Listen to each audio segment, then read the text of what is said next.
accedió a la corte española. A través de esta introducción conseguirás saber todo lo necesario para desenvolverte en este rol del siglo XVIII. Es una época conocida por su arte, todos sabemos que es el estilo barroco tardío, más conocido como rococó. Más tarde profundizaremos sobre el contexto histórico y los detalles de la temática. Vamos a comenzar de forma práctica. En la corte podrás ser desde un simple paseante a desempeñar un oficio, según tus gustos o tu capacidad creativa. Es posible que hagas muchas cosas aquí. Puedes empezar una prometedora carrera como gentilhombre del rey, que hacer lo mismo que paje real, o si eres mujer, dama de compañía de alguna señora noble. Igualmente, si es la mística lo que te inspira, podrás unirte a la iglesia como cura o monja. Tal vez es el oficio de las armas lo que llevas en el corazón, e indistintamente del sexo, se permite el ingreso en la Armada Real.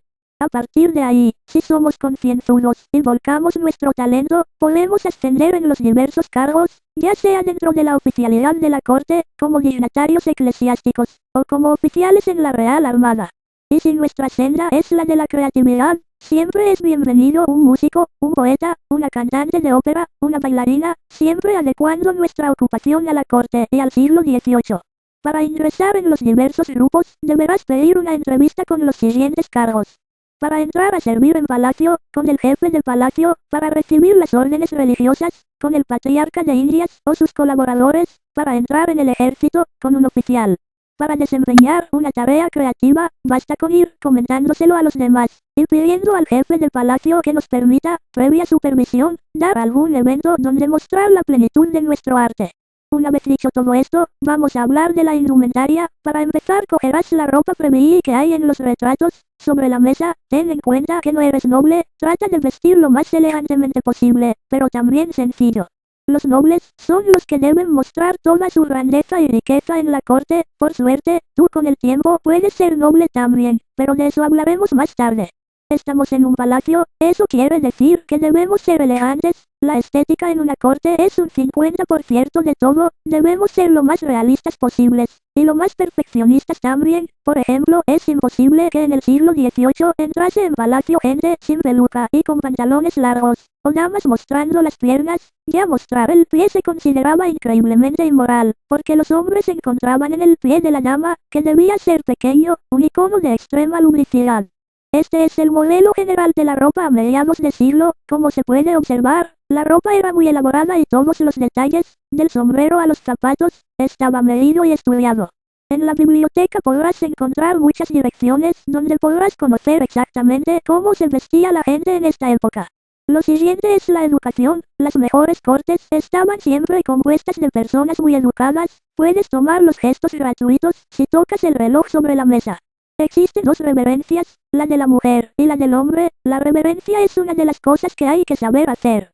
Hacer más de una reverencia significa adulación, pero no hacer ninguna se toma como un insulto. Uno hace una reverencia cuando saluda a alguien, y los demás nos la devuelven. Cuando entramos en un salón, saludamos y hacemos una reverencia. Las personas que están de pie nos contestan, pero los que están sentados no tienen por qué levantarse. Solo se levantan todos a hacer una reverencia a los grandes personajes, tales como el rey, la familia real, o los ministros del rey y de la iglesia, así como los príncipes extranjeros.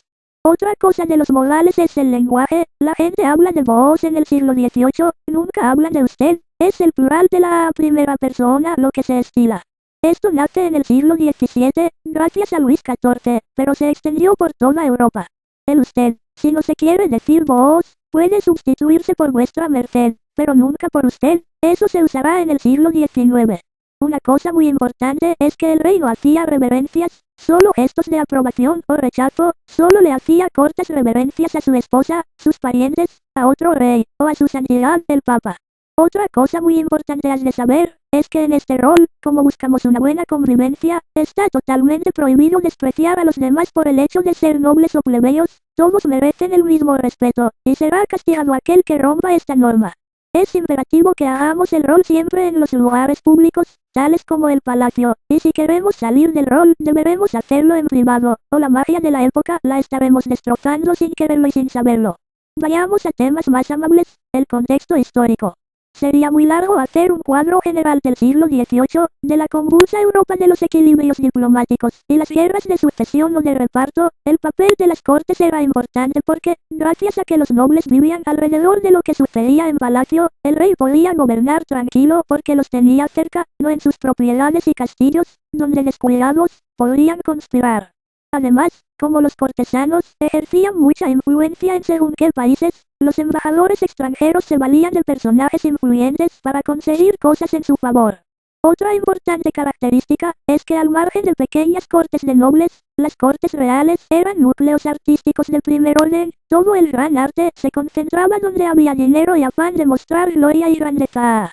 En España reina Carlos III, está considerado uno de los mejores reyes que jamás se tuvo en este país. Antes de que muriese su hermano, don Fernando VI, que no tuvo hijos, Carlos III era Carlos VII de Nápoles y dos Sicilias. Allí reinó durante 20 años, dejando un feliz recuerdo porque reformó y modernizó la administración, basándose en los criterios del despotismo ilustrado. No consiguió todo lo que quiso porque los nobles y eclesiásticos napolitanos ya habían perdido demasiado poder con sus reformas. Tratar de modificar más podía haberle costado el trono y grandes agitaciones sociales.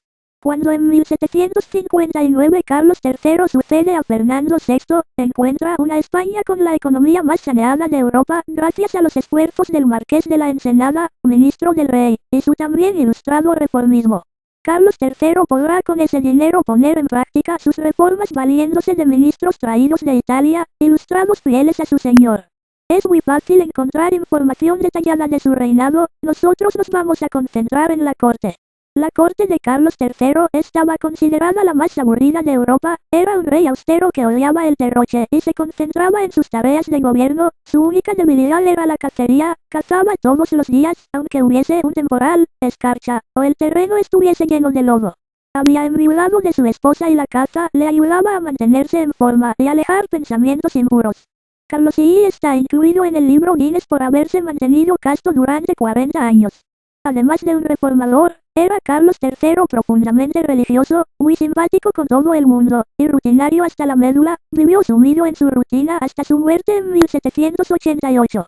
Por supuesto, nosotros no podemos hacer un rol semejante, debido a que no tendría nada de divertido emular una corte tan severa. Por tanto, nos inspiraremos más en la corte de su antecesor, Fernando VI, siempre llena de festejos, alegría y diversión. No diremos arte, porque también Carlos III fue un gran protector de las artes y las ciencias. Así, en la corte española, podrás bailar en fiestas, participar en tertulias, asistir a conciertos, jugar a las cartas, beber champán hasta hartarte, tomar té hasta aborrecerlo, jugar a la esgrima, o tirar al blanco con tu arma. Y por último, no olvides que lo que no te dice este tutorial es mucho, simplemente deberás descubrir todo lo demás por ti mismo. Son muchos los que al venir no se han ido, y ellos te pueden decir por qué. Gracias por ver esta introducción a la corte española.